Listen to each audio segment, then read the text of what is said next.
So it was announced recently that they are making an Alan Wake 2, and I could not be happier because I absolutely adore the first Alan Wake. It is one of my all-time favourite games. Now my relationship with Remedy Studios is a little weird, since I've never actually played any of the Max Payne games that put them on the map. I actually haven't even played Max Payne 3 by Rockstar Studios.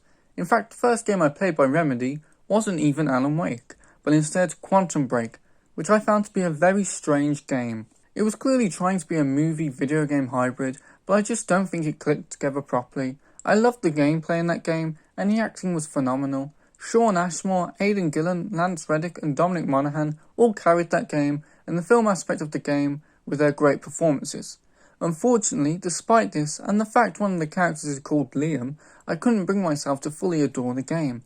I enjoyed it, but I am unlikely to revisit it. Strangely, I liked Control even less. I feel like everyone who has played this game will bend over backwards if it means they can let you know how good the game is. Sadly, I just didn't feel the same. I didn't find the gameplay that satisfying. It's unique, certainly, but I wish the game would just let me fly around instead of letting me hover for a bit before I inevitably fall back to the ground. The story was a jumbled mess, and none of the characters were interesting enough to make me want to unscramble the gibberish the game threw at me. I hated the open worlds. I could never figure out where I needed to go. My game was hampered by a few bugs, which is rare for me, as I rarely ever buy a game around the time it is released, so I don't often see very buggy games, and before you ask, I did not buy Control close to its release. There are cool moments in this game, but I found it too frustrating to go out of my way to look for them. I have heard that the side content in Control far surpasses the main storyline, but I don't have it in me to return to that game. Not even the Alan Wake DLC was enough to coax me back into playing it. I know what you're going to say. Liam, I thought this was an Alan Wake video. Why are you talking about games that aren't Alan Wake? Well, dear viewer, what I'm trying to do is to show you that I'm not really a fan of Remedy's games, at least the ones I've played. And yet I love Alan Wake more than almost every other game that I've ever played.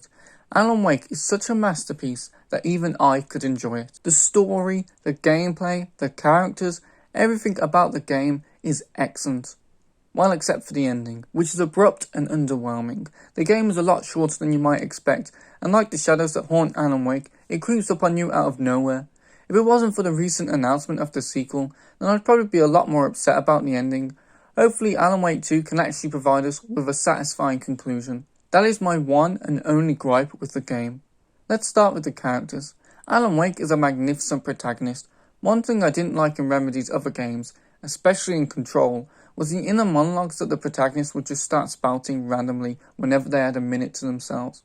Most of the time I found this annoying because the character would never actually say anything of actual substance, but it would instead just be an excuse for the writers to showcase the character's personality, usually in the form of some wisecrack or long-winded sentence where I got to get their opinion on something that I couldn't care less about. However, for Alan Wake, the inner monologues are an amazing fit. Not only does it develop Alan's character, who despite being in the shortest game, is the most interesting character out of the three protagonists of the Remedy games that I played, but it also works within the context of the game. Alan Wake is an author, and whenever these inner monologues kick in, it feels like you're being read an audiobook. Alan Wake is experiencing his unwritten novel come to life, so to hear a character speak to you as if they are reading from a book really pulls you into that world and makes the game feel very unique to me, despite Remedy's best efforts to carry that tradition over to their next two games. It also works due to the presence of the pages of Alan Wake's book, which I should inform you that Alan doesn't remember writing, which act as collectibles for the player to pick up. These pages are a wonderful idea since Alan is living the story he wrote, and it is always interesting reading a little snippet about what is going to happen later on in the game. It should probably go without saying that I think the voice acting in this game is magnificent, especially for Alan Wake. Like I said, Alan's inner monologues feel like listening to an audiobook, and there is no way it would be anywhere near as effective without the voice performance of Matthew Peretta.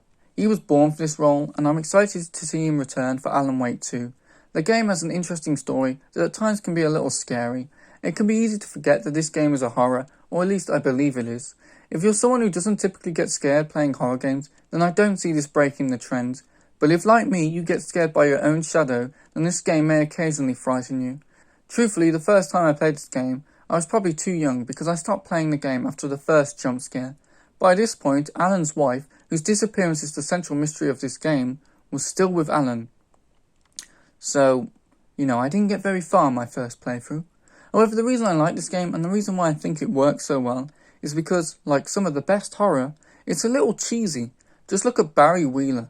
This guy feels like he's in a different game, and anytime he appears, the game's tone switches from dark and mysterious to camp and silly. He's a great addition, and I don't think I would have enjoyed this game as much without him and some of the game's other goofier elements.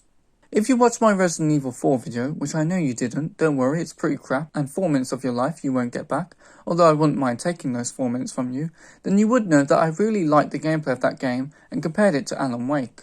Unsurprisingly, that means I really love the gameplay of Alan Wake. I love that you can move your flashlight around the screen, and wherever you point it, that's where you aim your gun. I love that you have to first flash an enemy with your flashlight before you can dispatch them, which leads to some tense moments as the shadow monsters continue to walk towards you, getting closer and closer as you slowly eradicate their shield. I like that light in general protects you and provides a brief reprieve and a save point whenever you're fighting the monsters.